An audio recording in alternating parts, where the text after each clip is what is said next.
তো দেখো টাইপ 1 খাদ্য ও খাদ্যের উপাদান। আমরা প্রথমে আলোচনা করবো টাইপ 1টা হচ্ছে খাদ্য এবং খাদ্যের উপাদান। এই টাইপটা থেকে তেমন কঠিন প্রশ্ন হয় না, ক এবং খতে প্রশ্ন হতে পারে। তো দেখো আমরা আলোচনা করি খাদ্য জিনিসটা কি।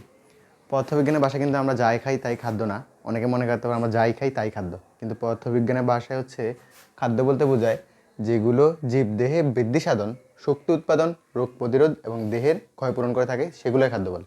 কি বলছি?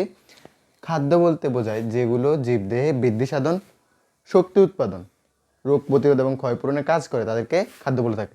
অবশ্যই খাদ্যের ডেফিনেশন লিখে রাখবা যদি প্রশ্নে আসে খাদ্য কাকে বলে। আমরা যাই খাই তাই খাদ্য কিন্তু না।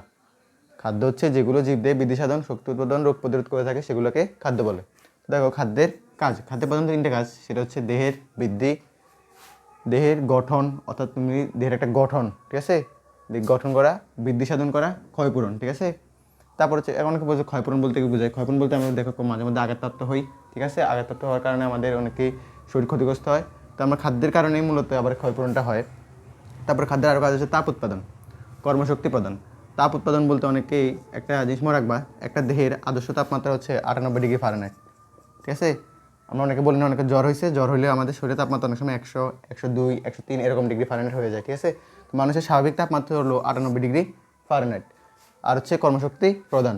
তারপর হচ্ছে আরেকটা কাজ হচ্ছে রোগ প্রতিরোধ করা। খাদ্যের আরও গুরুত্বপূর্ণ কাজ হচ্ছে রোগ প্রতিরোধ, দেহকে সুস্থ সবল ও কর্মক্ষম রাখা, ঠিক আছে। তো খাদ্যের কাজের ভিতরে 3টা অপশন আরেকবার দেখে দিই, যদি প্রশ্নে খ নম্বর প্রশ্ন আসে খাদ্যের কয়েকটি কাজ লেখো, তাহলে খাদ্যের কাজ হচ্ছে দেহের গঠন, বৃদ্ধি সাধন, ক্ষয়পূরণ। অবশ্যই সবগুলো দেহের হবে, দেহের বৃদ্ধি সাধন, দেহের ক্ষয়পূরণ। তারপর হচ্ছে দেহকে তাপ উৎপাদন, কর্মশক্তি প্রদান, দেহের রোগ প্রতিরোধ ও দেহকে সুস্থ সবল ও কর্মক্ষম রাখা। তারপর দেখো খাদ্যের উপাদান নিয়েছে। আমরা খাদ্যকে কয়েকটি উপাদান আকারে ভাগ করেছি, সেটা হচ্ছে 2টি উপাদান। খাদ্যের উপাদান হচ্ছে কয়টি? 2টি। এক হচ্ছে মুখ্য উপাদান আর একটা হচ্ছে সহায়ক উপাদান। মুখ্য উপাদান বলতে কী বোঝায়? মুখ্য উপাদান হচ্ছে যেসব খাদ্য তোমার দৈনন্দিন প্রয়োজন সেগুলোকে বলা হয় মুখ্য উপাদান, অর্থাৎ যা ছাড়া আমরা কখনোই চলতে পারবো না, সেগুলো হচ্ছে মুখ্য উপাদান। আর সহায়ক উপাদান বলতে কী বোঝায়?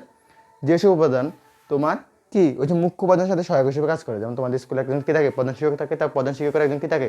সহকারী শিক্ষক থাকে। সেরকম খাদ্য উপাদানের বেলায়ও একজন মুখ্য উপাদান থাকে, কিছু মুখ্য উপাদান, তারপর কিছু সহায়ক উপাদান থাকে।